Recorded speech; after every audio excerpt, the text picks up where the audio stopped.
Kembali kita bersama-sama saudara di dalam pemahaman Alkitab pada hari ini. Kita sudah sampai di ayat terakhir dari kitab Kejadian pasal yang kedua. Jadi sudah seluruh rangkaian mengenai apa yang Tuhan tetapkan di Taman Eden itu berakhir di ayat ini. Nanti berikut baru kita memasuki babak baru, sebuah peristiwa yang baru. Nah, apa yang dituliskan di dalam Kejadian pasal 2 ayat 25, saudara saya akan bacakan.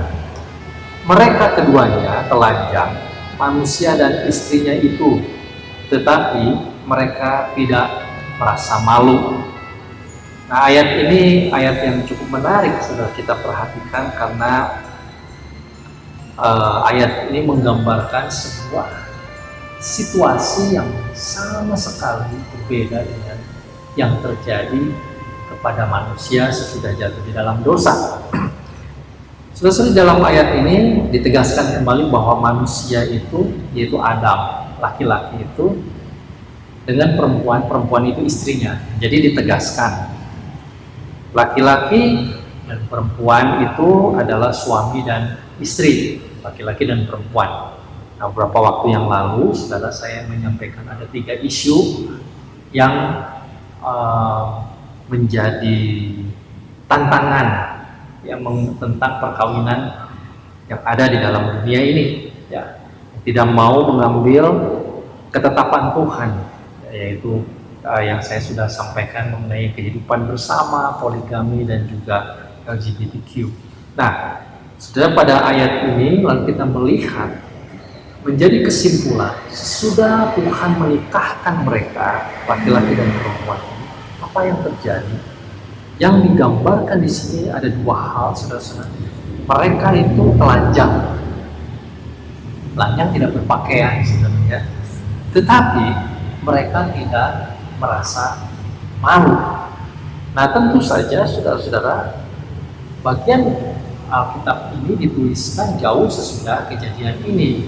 Yang saya yakini ini adalah dituliskan pada zaman Musa. Pada zaman Musa orang kalau telanjang pasti malu. Karena itu diberikan penjelasan lah di bagian ini. Orang dulu, orang pertama, Adam dan Hawa, mereka telanjang, tetapi mereka tidak malu. Nah, apa yang sebenarnya terjadi dan apa sebenarnya yang mau digambarkan di bagian ayat ini, saudara-saudara, adalah bahwa ketika Adam dan Hawa bersama-sama di dalam persekutuan dengan Tuhan, tidak ada satupun yang tertutup, tidak ada satupun yang menjadi rahasia, tidak ada satupun, saudara-saudara, yang menjadi sesuatu yang tidak terbuka. Semuanya terbuka, semuanya terlihat, semuanya nampak apa adanya. Saudara-saudara, di hadapan Tuhan, manusia, laki-laki dan perempuan itu saling terbuka. Lalu kemudian secara fisik, nah, itu digambarkan bahwa mereka betul-betul telanjang dan mereka melihat sesamanya, laki-laki melihat perempuan, perempuan melihat laki-laki sebagai makhluk yang suci, makhluk yang mulia. Tubuh mereka itu indah, bukan sesuatu yang memalukan. Tidak ada pikiran yang salah, sehingga memandang dengan pikiran yang suci, melihat dengan penglihatan yang suci, yang baik, saudara-saudara. Mereka tidak mempunyai konotasi yang buruk, belum ada sesuatu yang jahat di dalam pikiran mereka, sehingga ketika mereka telanjang, bukan sesuatu yang memalukan, tidak membuat perasaan mereka menjadi kacau, tidak, biasa saja, karena mereka diliputi oleh kekudusan dan kesucian dari Tuhan, karena mereka memiliki pikiran dan perasaan, memiliki pandangan yang suci dalam Tuhan. Dan itulah yang terjadi, saudara-saudara, di Taman Eden. Bukan hanya di dalam hubungan relasi laki dan perempuan, tetapi di dalam semua hal. Saudara, tidak ada yang tertutup, tidak ada yang menjadi rahasia, semuanya terbuka. Maka kehidupan yang demikian ini adalah kehidupan yang sangat ideal, ya, sesuatu yang sangat mulia, sangat baik. Saudara-saudara, tidak ada dosa di situ, tidak ada kejahatan di situ. Apa untuk kita pada saat ini, saudara-saudara yang lahir, yang hidup tengah-tengah dunia ini. Saudara, apa yang digambarkan mengenai Adam dan Hawa yang telanjang tetapi tidak malu itu sudah tidak ada lagi pada saat ini. Tetapi prinsipnya tetap sama, saudara. Kalau kita hidup dalam Tuhan, maka kesucian Tuhan ketika meliputi kita, maka dalam Tuhan tidak ada lagi yang tersebut, tidak ada lagi yang patut kita tutup. Di dalam Tuhan, saudara, tidak ada yang tidak diketahui oleh Tuhan. Tuhan mengenal, maka kita seolah-olah telanjang di hadapan Tuhan. Tidak ada yang tertutup bagi Tuhan. Itu yang harus kita ketahui. Nah, kehidupan yang terbuka seperti ini, saudara-saudara, juga perlu kita belajar di dalam kehidupan kita, khususnya di antara orang Kristen, di antara keluarga-keluarga, masing-masing belajar saling terbuka. Tentu saja yang masih membatasi karena kita sudah jatuh dalam dosa, karena keterbukaan secara fisik. Kita harus berpakaian dengan rapi, dengan baik. Tentu itu adalah sopan santun kita yang hidup di dalam dunia yang berdosa. Kita harus tutupi ketelanjangan secara fisik. Tetapi saudara-saudara, mengenai apa yang ada di dalam pikiran, di dalam hati kita, di dalam perasaan kita, saudara, kita mau belajar, perlu belajar untuk terbuka.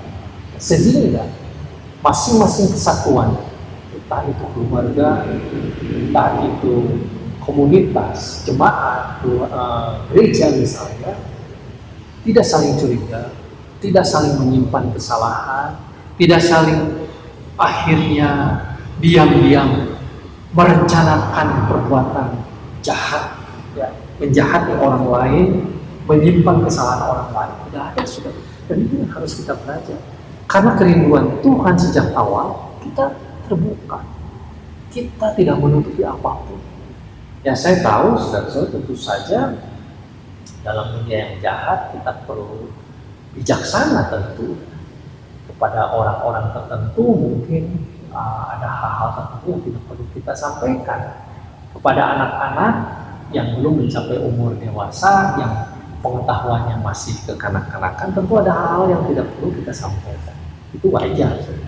Tetapi yang saya maksud adalah begini, di dalam keluarga, di dalam komunitas gereja, kalau ada hal yang memang perlu disampaikan, ada sesuatu yang perlu diketahui, ada sesuatu yang bukan menjadi rahasia, itu harus belajar untuk terbuka. Persekutuan gereja bukan negara yang ada dinas rahasianya, begitu, saudara. Tidak perlu, ya. Di hadapan Tuhan kita semua terbuka, maka kita juga harus terbuka kepada sesama kita. Tuhan mau supaya orang lain melihat kita apa adanya, di luar dan di dalam sama. Itulah yang disebut integritas, saudara. Apa yang diucapkan itu sama dengan yang kita perbuat. Yang kita perbuat itu bukan kemunafikan, tetapi sejatinya diri kita yang di dalam. Bukankah demikian? Itulah integritas itu. Jadi itu yang harus kita lakukan. Saya pikir itu pelajaran. Dan inilah yang diajarkan atau yang digambarkan di dalam kehidupan di Taman Eden.